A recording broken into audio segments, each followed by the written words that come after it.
What if it was all a lie? What if we were being told a lie? What if the story went like this?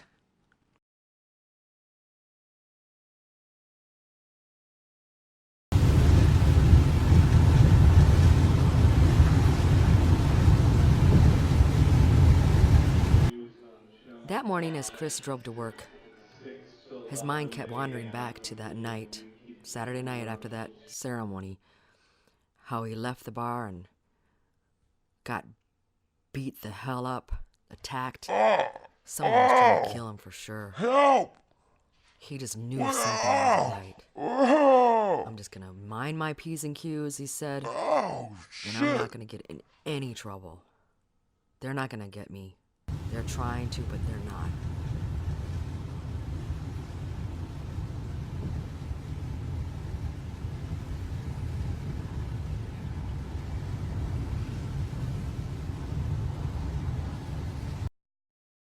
Shortly after Chris arrived at work that morning, he got the call that he had been expecting from his boss.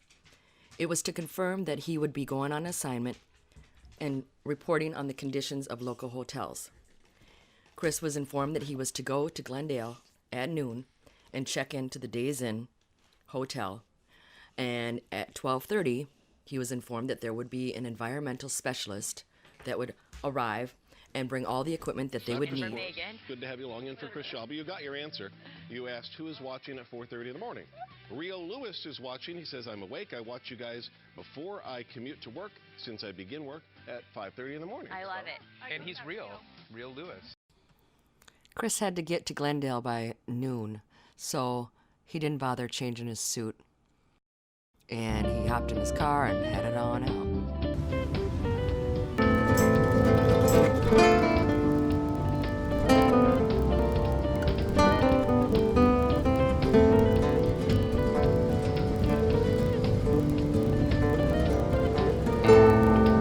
As Chris drove to Glendale that day, he thought about the December 22nd, how strange it was at work, and how weird Lauren Lister was acting. How Lauren Lister kept touching him and almost trying to get him to touch her.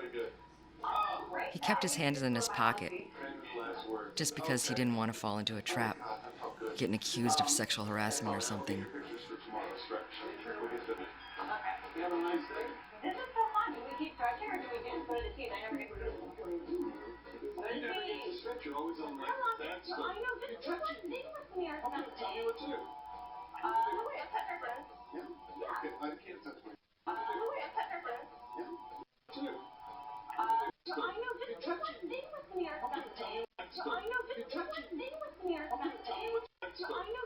They were really trying hard. He gets to the Days Inn hotel, checks into his room 608, goes to the room, and since it was an early check-in, the maids had not been there yet. Turns on the TV, goes into the bathroom, and he hears some noises. Thinks it's just the environmental inspector. He gets bombarded, ambushed. Hey! Hey! You better... Hey!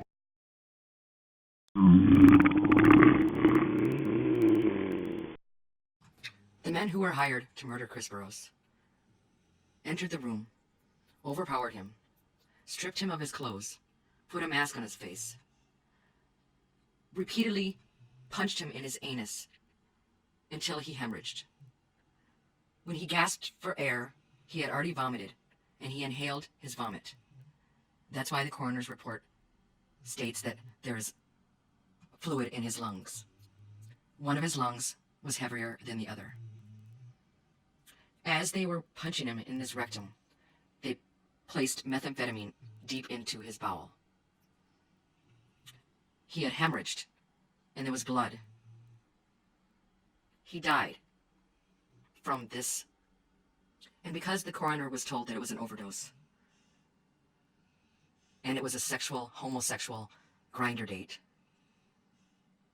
he led it to believe that it was just methamphetamine toxicity, when it was clearly not the cause of death. The men that murdered Chris Burrous were fully aware of the Good Samaritan laws, which states that a person who calls to report an overdose will not be prosecuted as long as they cooperate with the police.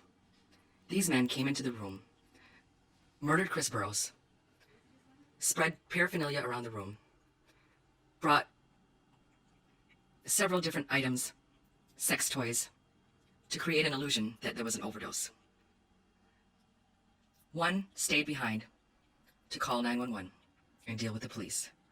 The others took Chris's phone and left the scene. It was intentional, and it was meant to assassinate his character and claim that it was a grinder date to, once again, assassinate his character. And everyone is still, to this day, assassinating his character. There's two sides to every story, and I believe that this is Chris's side. If everything that we hear or read or watch in the news is controlled by one source, how can we be sure that what we're reading or watching is real or true?